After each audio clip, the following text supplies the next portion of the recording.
What a great basket of fiddleheads that Nick gave me to use for the photo shoot. The salad I have planned isn't just about the fiddleheads. I've got radicchio to sort of frame the salad up. I've got pickled red onions to use as an accent on the salad, maple toasted pecans for a little crunch on top, and a simple vinaigrette. A good salad should have a balance of color, of texture, and of taste. You should be able to eat a salad on its own and it be completely fulfilling. To clean the fiddleheads, I trim off the long stem ends. I don't cut them completely away, but they just become too tough as they get longer and thicker. I'll drain that off.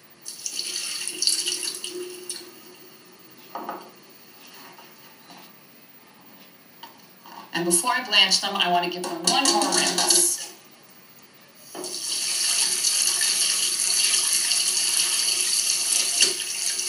You shouldn't eat raw fiddleheads. It does need cooking.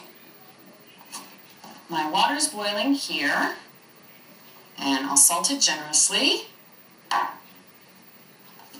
And one last shake, just to get rid of the excess water. And in they go. These will only take about 5 minutes. While they're blanching, I'll get the maple toasted pecans in the oven.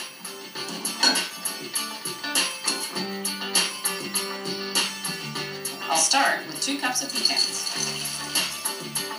and about 3 tablespoons of maple syrup. I do want to add some black pepper, a surprising bit of kick that contrasts nicely with the sweetness. Just stir to coat. And I find if a little bit of maple syrup goes to the bottom of the bowl, that's okay. The maple syrup goes into every little groove and essentially candies it.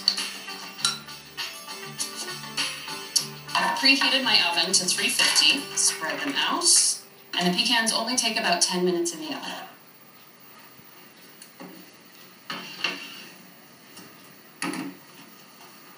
Take a peek at the fiddleheads.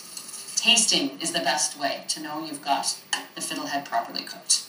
I'll check one in just a minute or so. The other component to go with this salad is pickled red onions. And like the maple toasted pecans, I never bother with making just a small batch enough for the salad. I always make a bit more. So I've sliced up some red onions,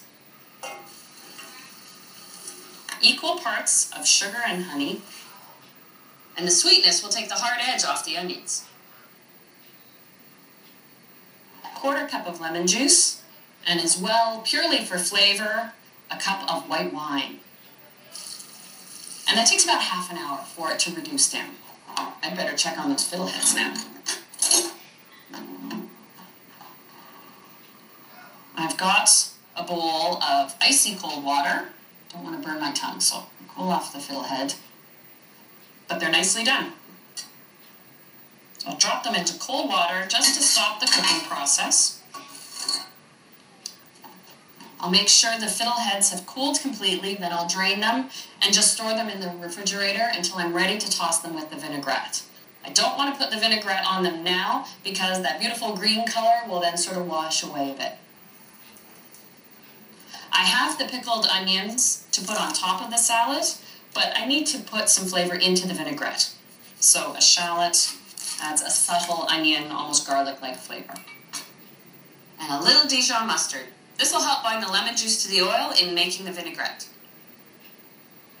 And using lemon juice in place of vinegar in a real dinner party situation makes for a wine-friendly salad because it doesn't conflict with the wine you might be pouring. And I've chosen grapeseed oil for this vinaigrette.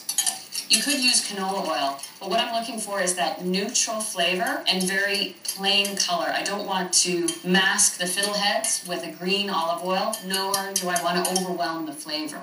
Touch of salt, a little pepper. So I'll just set this aside. Oh, look at the color coming out of those onions. And the liquid that comes out of them, too, is amazing.